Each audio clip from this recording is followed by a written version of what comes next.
क्या आपने भी एसआईपी में इन्वेस्टमेंट कर रखा है? और क्या आपको पता है कि आपकी एसआईपी किस रेट पे ग्रो कर रही है? अगर लमसम में किया है तो लमसम किस रेट पे ग्रो कर रहा है?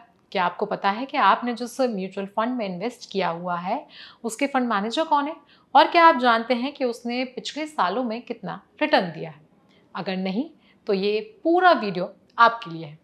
आज नो योर फंड के इस नए एपिसोड में हम लेकर आए हैं Mirae asset large and mid cap fund और बात करेंगे सीधे इनके फंड मैनेजर अंकित जैन से और जानेंगे कि आखिरकार इस फंड को मैनेज करने की स्ट्रैटेजी क्या है, इनका चर्निंग रेट क्या है और इसका एसआईपी रिटर्न साल दर साल कितना है। नमस्कार, मेरा नाम आयुषी है और आप देख रहे हैं जागरण बिजनेस। तो जैसा कि मैंने आपको बताया कि इस फंड का नाम है Mirae asset large and mid cap fund, यानी कि इसका मतलब है ये लार्ज और मिड कैप दोनों तरह की कंपनीज में इन्वेस्ट करता है।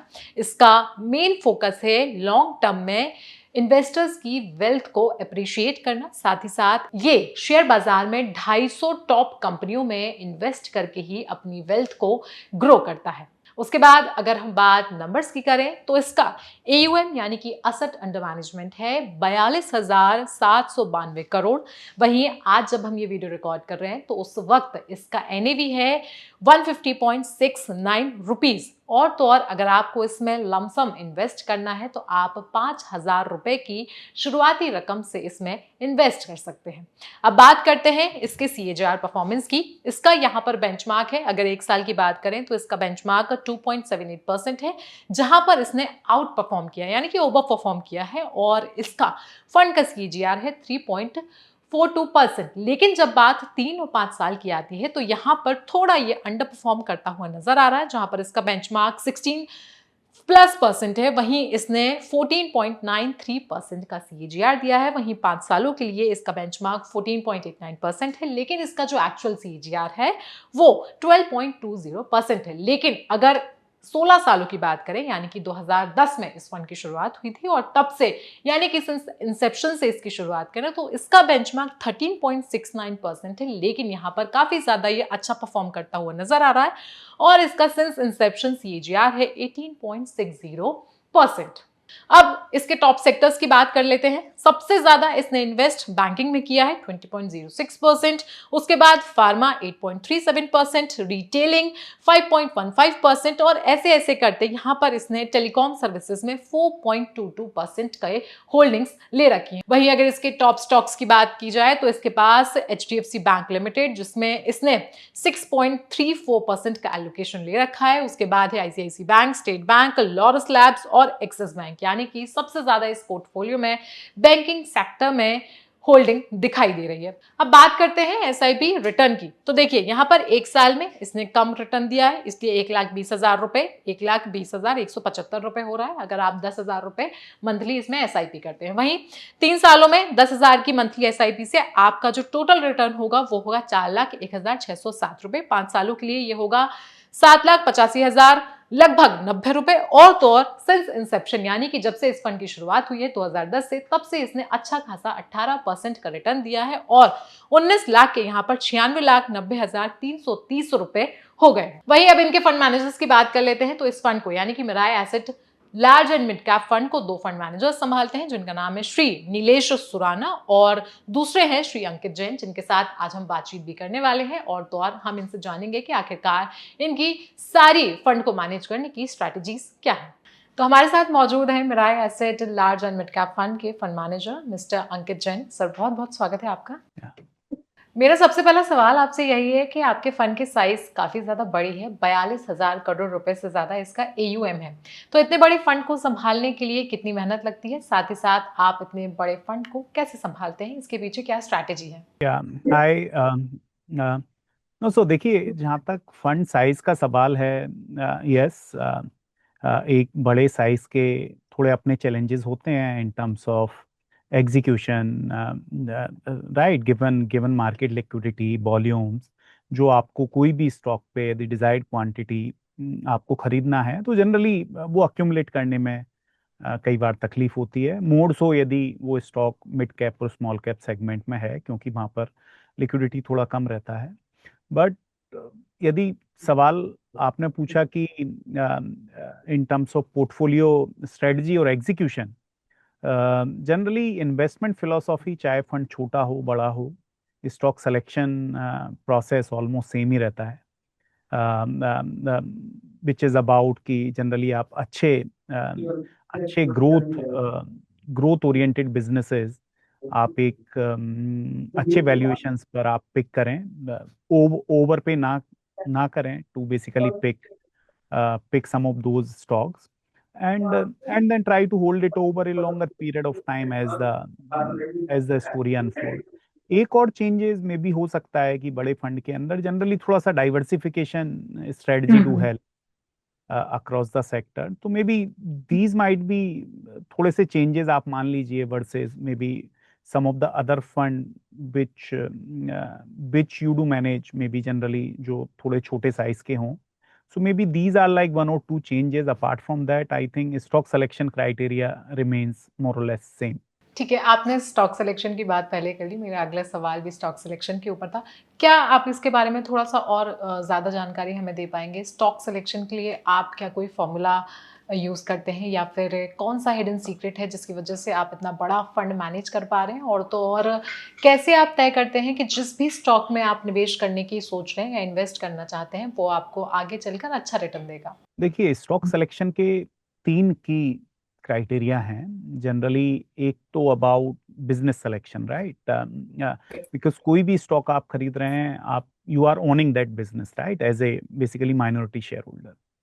तो बिजनेस सिलेक्शन के अंदर जनरली इक्विटी निवेश is all about growth, right? I mean business का कितना ग्रोथ पोटेंशियल है, तो वो हम जनरली असेस करते हैं कि कितना बड़ा एड्रेसेबल मार्केट है जो वो बिजनेस केटर कर रहा है, राइट? सो जनरली जितनी बड़ी अपॉर्चुनिटी साइज रहेगी कोई भी इंडस्ट्री के अंदर, विच मीन्स कि बिजनेस के पास उतने ज्यादा ग्रो करने के चांसेस ज्यादा रहेंगे ओवर ओवर मीडियम टर्म. तो कोई भी बिजनेस जो कि इंडिया की नॉमिनल जीडीपी ग्रोथ जनरली 9.5-10% जैसा एक मीडियम टर्म में फोरकास्ट रहता है, तो यदि बिजनेस में ग्रोथ पोटेंशियल यदि 9.5-10% से ज्यादा है over medium term, which I am talking let's say may be more 3-5 year at least, उतना यदि ग्रोथ अपॉर्चुनिटी है, हायर इज बेटर. तो कोई भी बिजनेस यदि 10-12% से can compound its top line growth, so that might be one of the filter in business selection. But generally, top line growth is basically not the only thing, right? Ultimately, वो top line growth has to translate in profit growth, and even more importantly is about cash flow growth, right? I mean, because cash flow conversion should be good, right? Ultimately, that is what आप business को value करते हो on basis of cash flow जी। Growth, right? तो generally हमारा filter रहता है कि 10-12% एटलीस्ट कोई भी business can compound at least 10-12% top line growth. Profitability growth ideally has to be same or higher, and similar is the filter की cash flow conversion में be more like OCF, operating cash flow, जो कि आपका सारे expenses काटने के बाद and working capital में इन्वेस्टमेंट के बाद जो आपका ऑपरेटिंग कैश फ्लो आता है, उसकी growth ideally has to be higher than the EBITDA growth, right? तो सो एक ये फिल्टर हुआ in terms of the business growth selection. Apart from that, एक बिजनेस के अंदर हम देखते हैं ROI, return on investment, right? Business के अंदर जितना भी कैपिटल निवेश किया गया है, वो कैपिटल के अंदर business across the cycle, let's say last 5 year average, last 10 year average, how business has been able to generate return on investment. तो जनरली हमारा फिल्टर रहता है pre tax ROI is around 15%, क्योंकि कोई भी बिजनेस को करने की एक कॉस्ट ऑफ कैपिटल रहती है, राइट? तो जो कि may be 11-12%, 12-12.5% generally is the cost of capital. And यदि बिजनेस उससे ज्यादा जनरेट कर पा रहा है in terms of return on investment across the cycle, yes 1 year could be lower here and there, but at least 5 year 10 year basis पे the sustainably business can generate 15% or more pre-tax ROI, then it adds value, right? I mean, which means कि business में शायद कुछ थोड़े entry barrier हैं, which is helping them generate better returns on the capital employed. तो ये तो बात हुई एक बिजनेस सिलेक्शन साइड की, राइट? सेकंड क्राइटेरिया रहता है मैनेजमेंट एवेल्युएशन, राइट? बिकॉज कोई भी हम्म। बिजनेस में आप इन्वेस्ट कर रहे हैं, मतलब आप मैनेजमेंट पर बैट कर रहे हैं, right? I mean, in case if there are promoters and you are betting on the promoter, in case if there are professionals, then then basically you are betting on the team, management team. तो तो आपको वो evaluate करने के लिए बहुत important criterias रहते हैं। कुछ क्वालिटेटिव रहते हैं, कुछ क्वांटिटेटिव रहते हैं। तो क्वालिटेटिव क्राइटेरिया में is about management thought leadership, right? आज की तारीख में मेरा सोचना है कि मतलब कोई भी businesses are not shielded from any sort of a disruption, right? Because आज की तारीख में business landscape is changing so much because of maybe technology, because of business model itself are actually changing, because of evolving consumer need, consumer want, right?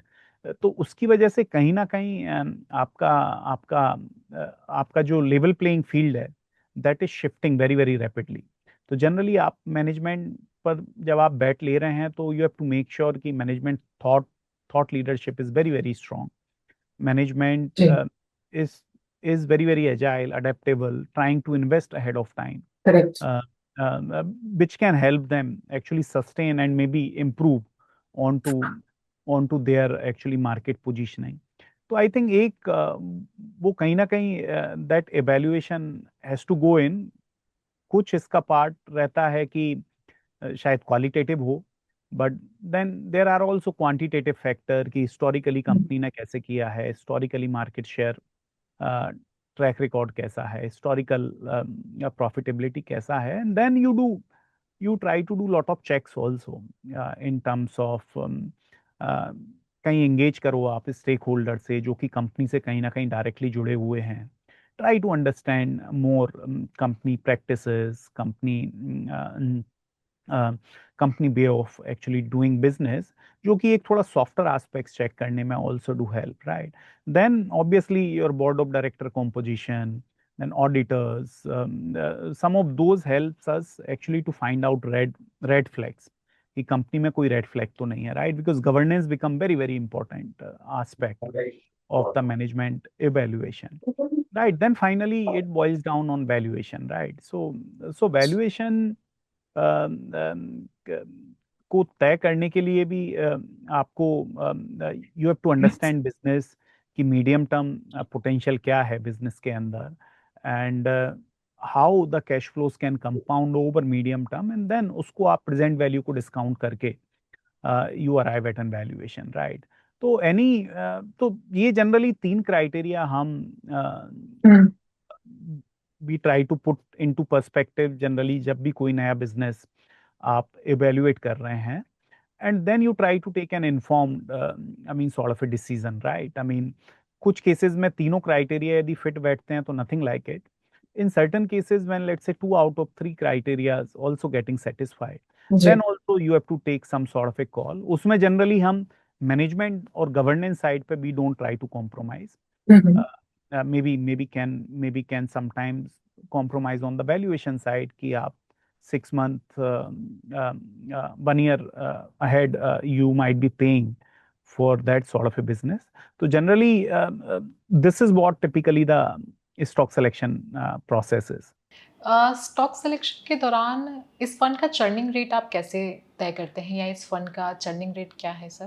देखिए, अभी churning rate is on the higher side, थोड़ा सा ज़्यादा है। Historically 60-70% is what generally portfolio turnover ratio generally हम try to maintain.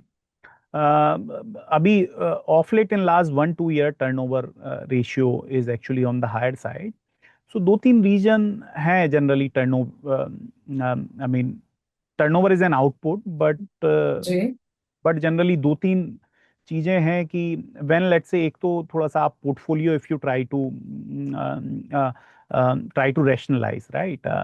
So in that process generally portfolio turnover goes up। Second, generally we do take some tactical calls also because markets are volatile। जी। So generally 90% of our portfolio remains core, but 5-10% of portfolio is actually also tactical। तो generally इन्हें in a market with higher sort of a volatility, तो generally tactical portion में generally turnover goes up. And third part is because of ये fund large and mid cap category में आता है, right? तो generally every 6 month category weights keeps on changing, right? Because some large might become mid cap, some mid cap might become large cap.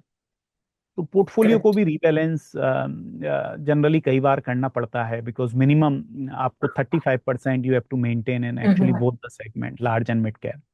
तो all of these factors generally has resulted in generally portfolio turnover slightly on the higher side, but over longer term I think 60 से 70% is a decent portfolio turnover ratio. इसका असर जो आपने बताया कि churning rate थोड़ा high है, तो उसका असर क्या रिटर्न्स पे भी पड़ता है? I don't think so. Generally, churning is, जैसे मैंने बताया कि एक 90% ऑफ द पोर्टफोलियो तो कोर रहता है, राइट? जो कि आप मैंने प्रीवियसली बताया कि बिजनेस सिलेक्शन, मैनेजमेंट, वैल्यूएशन उस क्राइटेरिया के according, and then underlying benchmark क्या है, and then how the portfolio active weights are, उस बेसिस पे आप पोर्टफोलियो कंस्ट्रक्शन करते हैं. Within that, because of volatility, suppose sometime you are finding short-term tactical opportunities. So, on that basis, tactical portion might sometime lead to higher portfolio turnover. But then it is in a routine course, right? I mean, portfolio churning being high generally. You want कि that should add alpha onto the portfolio, right? यदि वो portfolio में if it is not adding, then actually there is no point of churning being high. Yes, sometimes यदि आपका कुछ call wrong जाता है and all, तो maybe during that time, I mean, to take hard call and all, I mean, but your portfolio turnover might actually go up. But then some of these are in actually routine course of thing. It is just that last 1-2 year, particularly 1.5 year, because of high market volatility, अभी आप देखिए मतलब इतने सारे events has been there. I mean, there is no actually dearth of events in the market. आप trade deal लीजिए, West Asia crisis, geopolitics and all. उसकी वजह से कोई भी macro parameter we do see very wild swing, right? 5-10% up or down, right? And वो कहीं ना कहीं अंडरलाइंग स्टॉक प्राइसेस को also do affect. But generally हमारा थॉट प्रोसेस रहता है कि some of these things because of certain short term event, if there is unnecessary high sort of a volatility in the underlying holding, so in that case, I mean, it can give you sometimes shorter term opportunities as well. So that's why I think it has been the case, particularly in last 1.5 year as such. Returns की बात करते हैं. आपका benchmark return कहता है कि 3 साल में 16.75% रिटर्न CAGR इसका होना था, बट अगर फंड का एक्चुअल CAGR हम देखें तो वो है 14.93%. Same goes with 5 years, and इसका बेंचमार्क है 14.89% और इसका फंड का CAGR जो है वो 12.20% है. तो दोनों कैटेगरीज में ये जो अंडर परफॉर्मेंस देखी गई है, इसके पीछे की क्या वजह है? Yes, you are absolutely right. यदि हम फंड का देखें तो पिछले 3 और 5 साल में बेंचमार्क से रिटर्न्स कम है. तो जनरली यदि हम थोड़ा पीछे जाएं, go back in the history, तो कैलेंडर ईयर 23 एंड 24 ये 2 साल में फंड का बेंचमार्क के कंपैरिजन में रिटर्न्स काफ़ी कम थे. एंड जनरली 2-3 चीज़ें उस टाइम हुई कि हमारा थोड़ा इंडस्ट्रियल और B2B बिजनेसेस पे वेटेजेस कम थे.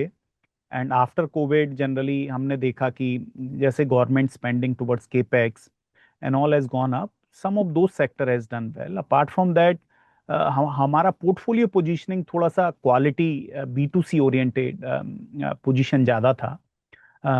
And actually during that time, some of those businesses actually underperform.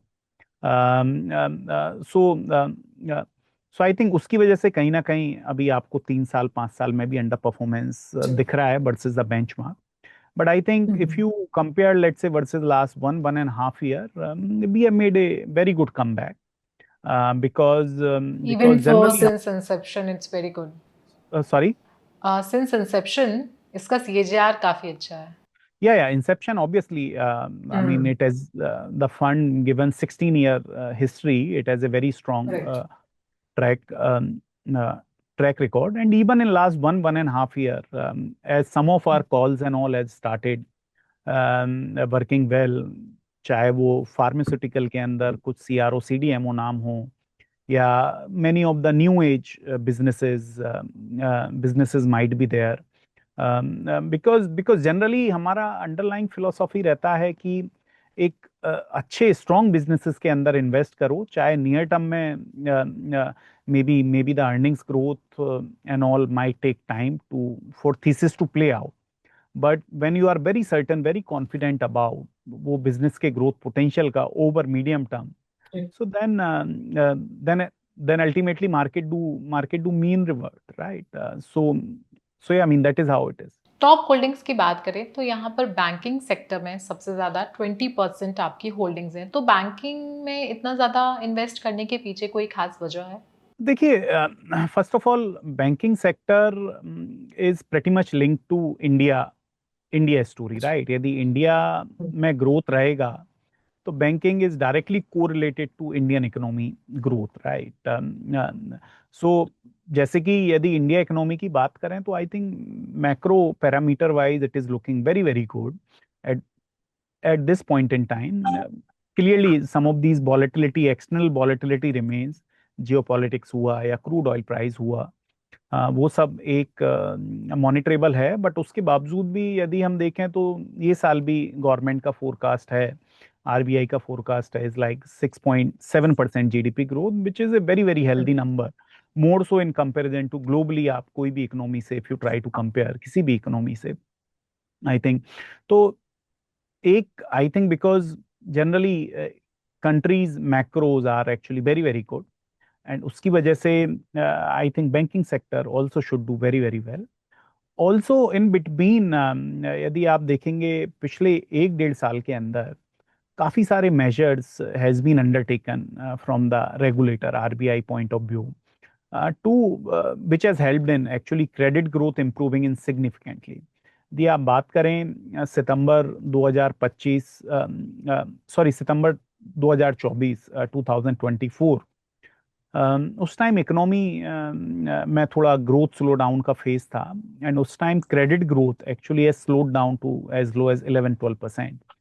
और आज की तारीख में यदि हम बात करें because of better liquidity in the system, better economic growth overall, and कहीं ना कहीं रेट कट भी जो हुए हैं 125 Bips in last 1.5 year, all of these factors actually has helped in significantly in terms of bank credit growth improving from 11% to actually last fortnight was 18% plus. तो कहीं ना कहीं बैंकिंग सिस्टम क्रेडिट ग्रोथ में काफी इंप्रूवमेंट देखने को मिला है, तो वो एक फैक्टर है जिसकी वजह से I think banks loan growth will also look good, that is one. And second, even margins and all also, no, I think because अभी rate cut cycle is more or less over, तो कहीं ना कहीं अभी margins trajectory has also stabilized, and plus because economy काफी अच्छा कर रही है, तो economy में ऐसा कोई stress point भी नहीं है, कोई सब sector specific, right? तो इसलिए banks के आप asset quality भी देखेंगे तो I think it is all time best, and plus उसके ऊपर बैंक्स ने प्रोविजंस भी काफी अच्छे बनाए हुए हैं, जिसकी वजह से balance sheets are also looking very very strong. तो ये सब फैक्टर्स को यदि हम ध्यान में रखें तो banks are in a very good cycle at this point, profitability is very very steady, and ROE trajectory is actually stabilise और मे बी इम्प्रूविंग, एंड वो कॉन्टेक्स्ट में कहीं ना कहीं हम देखें तो valuations are very very attractive. Historically may be ये एक one of the few sector है मार्केट के अंदर यहाँ पे वैल्यूएशन हिस्टोरिकल एवरेजेस से भी लो हैं, तो कहीं ना कहीं I think this factor should actually support and there are chances of valuation also actually to catch up. तो particularly private sector banks are actually looking very, very attractive at this point in time. मेरा आखिरी सवाल आपसे ये है कि अगर कोई नया इन्वेस्टर इन्वेस्ट करना चाहता है म्यूचुअल फंड्स में, तो उसके लिए लार्ज और मिड कैप एक अच्छा ऑप्शन है या फिर प्योरली लार्ज कैप एक अच्छा ऑप्शन है? शुरुआती दौर के लिए कैसे एक इन्वेस्टर को म्यूचुअल फंड चूज करना चाहिए? देखिए, लार्ज एंड मिड कैप एक बहुत ही अच्छा कैटेगरी है.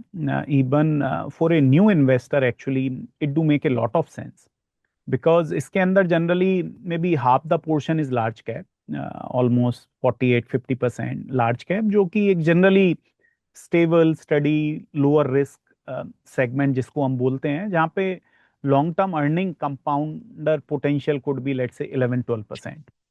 That is one part of it, and बाकी का 50% is maybe mid cap and some part of small cap, जहाँ पर longer term earning compounding potential is higher, maybe more like 15% plus or maybe around 15%. तो उसकी वजह से कहीं ना कहीं लार्ज कैप जो कि आधा पोर्शन है फंड का 50%, that actually gives pretty steady basically stability to the portfolio. And remaining 50%, which is in the mid and small cap, that can give you the desired alpha in terms of earnings compounding being higher than that.